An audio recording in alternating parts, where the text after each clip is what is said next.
Money alone sets all the world in motion. Publilius Syrus. Money, in pretty much any way you might describe it, has only been in use for roughly the last 10,000 years or so.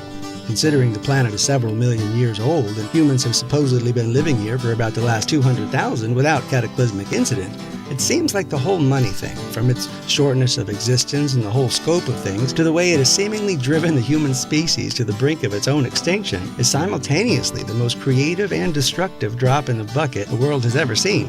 Considering that money may just be the tool that created this civilization, we should understand it better, for it very likely could be the weapon that destroys it. For starters, we should consider that one of the big drivers of our culture's economic incongruity is our unhealthy obsession with always putting money first. It is no great surprise we do so due to the fact that we've been incorrectly trained to do it every time we've been called to write a monetary amount.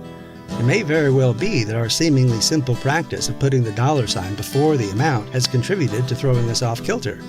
For example, when we write out $99, the common practice is to write it as $99, even though that expression actually reads as $99. Wouldn't it be more practical to signify this monetary value as $99 so as to avoid this ingrained dyslexia? After all, 99% is written 99% sign, and 99 cents is written as 99-cent sign. So why do we favor the dollar sign so much that we continually put it before the number, causing a jog in our brain each time we read it by having to mentally correct the misplaced symbol? Perhaps this simple incongruity is a factor in our economic disparity, causing us to unconsciously regard the dollar as more important than it actually is. Were we to put the dollar sign in its rightful place after its numerical value, would we be able to discern the importance of other things more readily? Although humanity has come to embrace it as a necessity, the monetary system has essentially become a game. It is neither a good game nor a bad game, but it does have further reaching consequences than most games, because the majority of players don't realize it's a game. The origins of the game have been woven throughout various cultures and generations as the game has been upgraded with complexities and higher stakes since it began, each generation finding more ways to incorporate the game into more and more facets of their lives. Like chess, football, freeze tag, or tiddlywinks, the game is filled with highs and lows, moments of glory and moments of defeat. There are particular rules of play in order to establish boundaries within which the game makes sense, and there are those who will sometimes stretch those boundaries to their advantage, thereby making the game less fun for the other players. While success in this game can often facilitate happiness, the game itself is not mandatory for establishing happiness.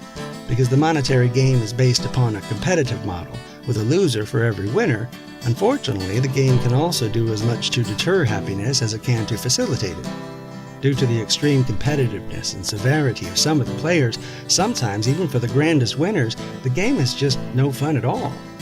As with the more recent development of virtual computer games, the monetary game can be quite addictive, and players often get so consumed with the playing of the game that they neglect other areas of their lives that are far more important and far more conducive to happiness.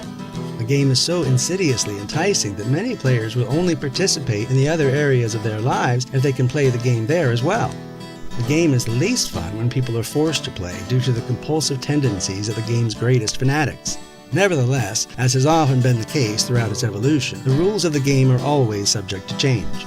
Thanks to certain shifts in consciousness throughout the populace, and due to the glaring fallibility of the most recent incarnation of the game, many are realizing the game's limitations and downright inconsequential nature when seen in the light of the more valuable and eternal facets of life.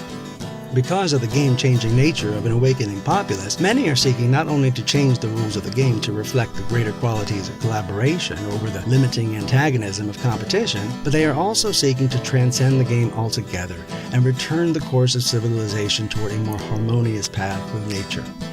For those who wish to continue playing the game, yet wish to do so in a way that will cultivate a greater economics of happiness for all involved, the greatest challenge will come in overcoming those who have mastered the current incarnation of the game by writing the rules for it. Should this game be played in a manner whereby its results no longer detract from the well-being of those who do not wish to make the game their highest priority in life, the game may very well continue to serve a purpose in facilitating happiness for those who find joy in it.